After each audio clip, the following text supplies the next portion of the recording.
Why is it that sometimes we sleep for 8 hours and still wake up feeling like we got hit by a truck, while other times just a quick nap feels like a full reboot?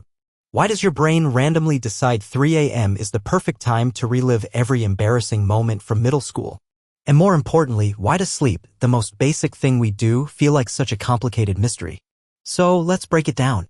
No myths, no fluff, just what science is slowly uncovering about this strange, beautiful shutdown we all desperately need. Here's the plan. We're going to explore what really happens inside your body and brain when you sleep and what you might be unknowingly doing that messes it all up. We'll talk about light, food, stress, social media, your weird habits, and how all of these quietly pull the strings of your sleep behind the scenes. And by the end, you'll know exactly what small changes can lead to better sleep. Not just more of it, but better. Now, let's get into it. Starting with what most people get wrong. Sleep isn't just a rest period, it's a repair process. Your body doesn't power down, it shifts into factory reset mode. Physically, it's cleaning up waste in your brain, regulating hormones, and fixing tissues like a team of janitors in your head working overnight. But here's the catch, that factory only works properly if the conditions are right. And most of us? We're doing everything possible to mess it up without realizing it. For example, light. Sounds simple, but it's not. Your body runs on something called the circadian rhythm. It's your internal clock, and it's powered by light exposure. That glow from your phone at night? Yeah, your brain sees that and goes, it's still daytime. No melatonin for you. Melatonin's the sleep hormone, by the way. No melatonin equals no sleep equals zombie mode tomorrow. Even worse, it's not just your phone. Overhead lighting, laptop screens, even that street lamp outside your window. It's all giving your brain mixed signals. You're saying sleep, but your body hears stay alert. And the crazy part? Most of this is subconscious. You could have the comfiest bed in the world, blackout curtains, lavender oil, calming music, the whole spa package. But if your brain hasn't gotten the memo, you're just lying there hoping for a miracle. And that's just light. We haven't even touched what stress does to your body right before bed. Because stress is the ultimate sleep thief. You may think you're lying still, but inside, your body is gearing up for battle. Cortisol, your stress hormone, is out there doing laps, keeping your heart rate elevated, your mind alert, and your body tense. Basically, your brain thinks there's a tiger in your room, not a pillow. This is why that just relax advice never works. Relaxation isn't a switch, it's a system. And that system starts long before your head hits the pillow. Let's unpack this. Your nervous system has 2 modes, fight or flight, sympathetic, and rest and digest, parasympathetic. To fall asleep, you need to be in that second mode. But everything from doom scrolling on your phone to replaying tomorrow's to-do list in your head pushes you into the first. Your body's ready to run a marathon, not drift into a dream. And the irony? A lot of the things we think are helping are quietly sabotaging us. Like late-night snacks. You might feel comforted by food, but what you're actually doing is throwing your digestion into overdrive. And digestion, like sleep, demands energy. That slice of pizza at midnight? Your body's working on it while you're trying to shut down. It's like hosting a party and trying to sleep through the noise.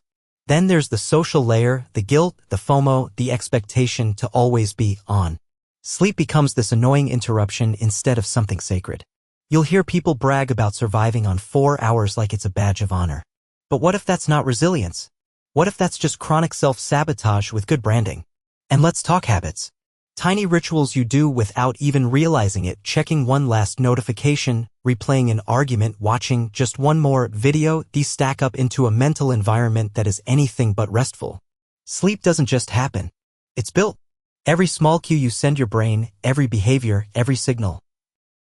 It all tells your body whether to wind down or gear up. And we're constantly sending mixed messages. So, what does this mean? It means better sleep isn't about adding more hours. It's about subtracting the noise. It's not about doing more, but doing less, more intentionally. And now that you know what's wrecking your sleep, what if you could reset it? What if you could send the right signals, like flipping the right switches in the right order? Not complicated, not expensive, just rooted in how your biology already works. That's where the hidden science really shows up, because the secret to better sleep isn't more effort. It's less resistance. So here's the secret, your body already knows how to sleep well. It just needs you to stop confusing it. The real trick to better sleep isn't some expensive gadget or exotic supplement. It's about triggering the right sequence of cues that signal, hey, it's time to shut down. And that starts with consistency. The most overlooked but powerful sleep tool you have is a regular rhythm. Your brain loves predictability. When you go to bed at wildly different times, your circadian rhythm starts acting like a drunk DJ. No one knows what's coming next. But anchor your sleep and wake time even on weekends and suddenly your internal clock starts syncing. You fall asleep faster. You wake up clearer. No magic, just alignment. Next up, light hygiene. Get sunlight early in the day.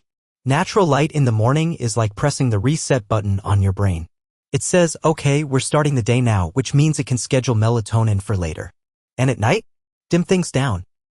Screens off at least 30 minutes before bed. Use warm lighting if possible. Not candlelit monastery vibes, just less chaos. Now here's the underrated gem: body temperature. Your body needs to cool down slightly to fall asleep. So a warm shower before bed? Ironically, that works because it helps your body cool down afterward. That cooling is what actually nudges you towards sleep mode. It's sneaky science. Then there's mental offloading. You can't sleep with a spinning mind. So brain dump. Literally write stuff down. Tasks, thoughts, ideas. This isn't productivity. It's peacekeeping. Once your brain sees those worries are stored safely, it stops rehearsing them like a broken playlist. And finally, create a sleep cue ritual. It doesn't need to be elaborate. Read a few pages of a book. Stretch lightly. Breathe slowly. When done consistently, these tiny actions become Pavlovian. Your brain goes, we've done this before. Time to power down. This isn't about controlling sleep. It's about inviting it. So let's put it all together. Better sleep doesn't begin at bedtime. It starts the moment you wake up. It's every small signal you send to your brain throughout the day: when you step outside in the morning, when you manage stress instead of ignore it, when you eat on time, when you shut your screens just a little earlier. These aren't hacks. They're reminders. You're not trying to trick your body into sleep, you're helping it remember how. Because sleep isn't a performance.